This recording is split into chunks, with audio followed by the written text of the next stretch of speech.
Sex, porn, love addiction is all about self soothing to manage your emotions. It got set up back in the childhood development years. It's just not about sex, it's not about porn. It's all about the repeated use has set up the physiology to crave those dopamine, serotonin, oxytocin, self manufactured drugs in the body. It's impacting women, men, children aged 10 to 75 across all the age ranges, the sexes, the cultures, the professions.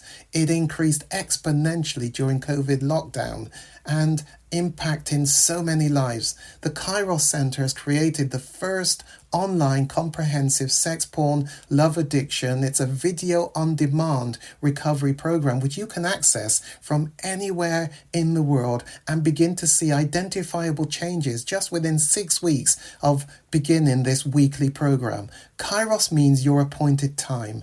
Isn't it your time to reclaim your life? Bring color back to life without shame. Click the link below and begin your journey. You owe it to yourself and to others.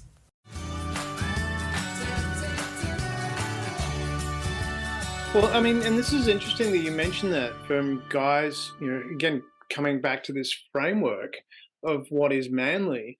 And we're talking about this experience of being hurt and building up protection against being hurt.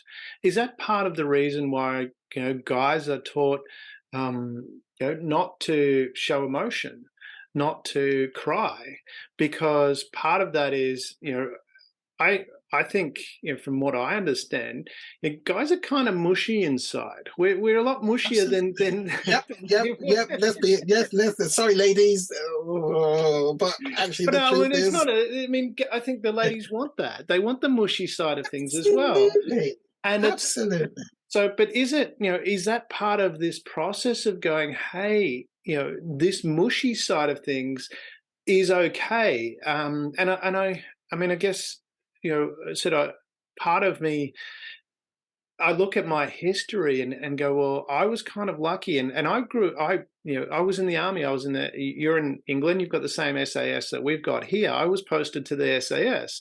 Now, they were pretty tough mofos, if you want to put it in that category. What I didn't appreciate is I had to do a psychological test before I went there, and so did everybody else. What I'm thinking now that I look back on it, the people part of that I can't remember what was in the test, but all the guys there were able to express emotions. They were able to ask for help.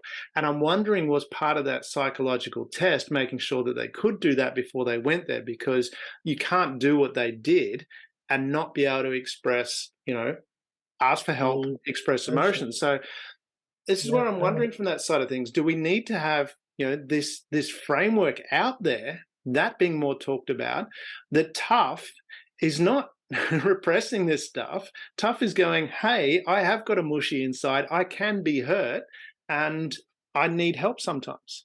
But we need permission to be able to do that. So what we have, I would suggest, is an inherited baton that's been handed to us from a society back there.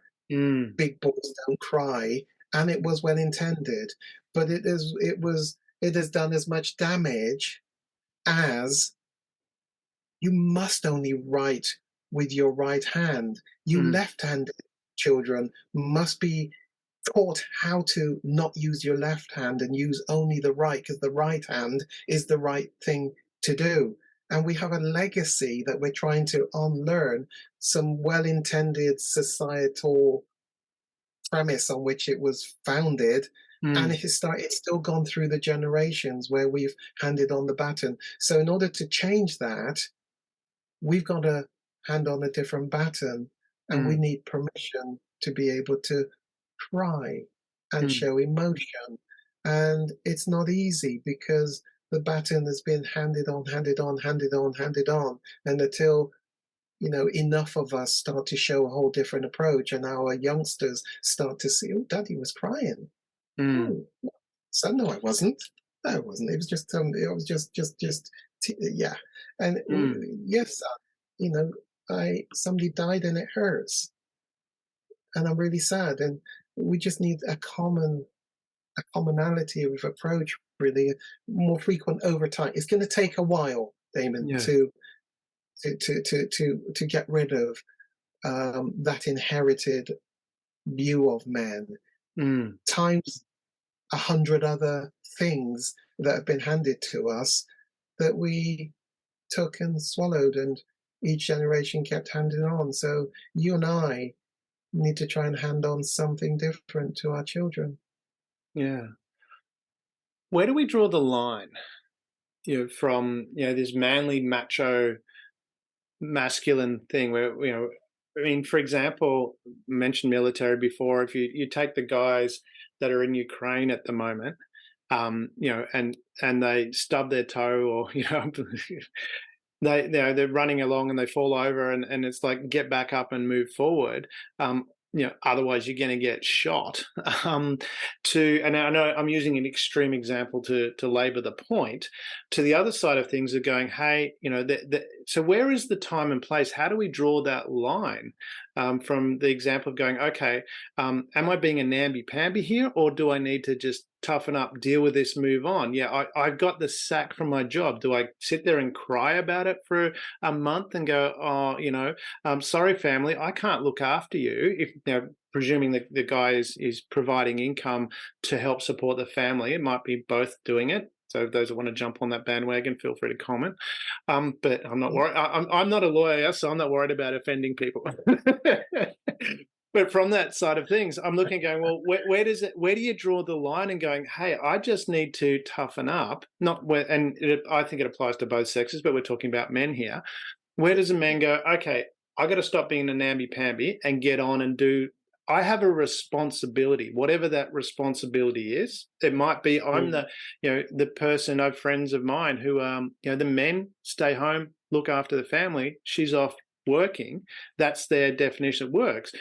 He hurts himself in some way, can't look after the family, but he can still move. Whereas the thing, where do you draw the line? I know it's a long-winded way of putting it, but I think a lot of it is hot air bravado that us men have got to take on, seemingly, but it's not fitting us. A lot of us. It just isn't. Our personalities, our character, it isn't. But it's bravado that we go along with the flow. In terms of a practical answer to it, I think we do need more men's groups.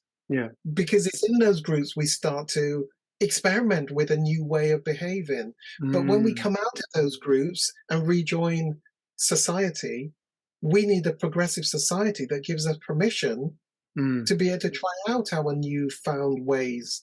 For example, it ain't cool anymore to smoke. Yeah. In a pub, in a building, in a 30 years ago, there was a whole lot of stuff where society tried to balance. Well, people should have rights. Smoke in the office. Well, they should have rights. I don't know if it's 30 years ago, but it was certainly whenever it was. But can you see there was a transition from, even if we don't want to do it, others should have the right to. But then the health factor of why would anybody want to do that? No. Take away any place for people to go to smoke. It's progressively. In other words, we need permission from society to be able to experiment with the things that we're learning. But we got to learn them first. Yeah. And I think the place to learn them probably is amongst other men in groups where we try out a new way of behaving. But we need permission from a progressive society.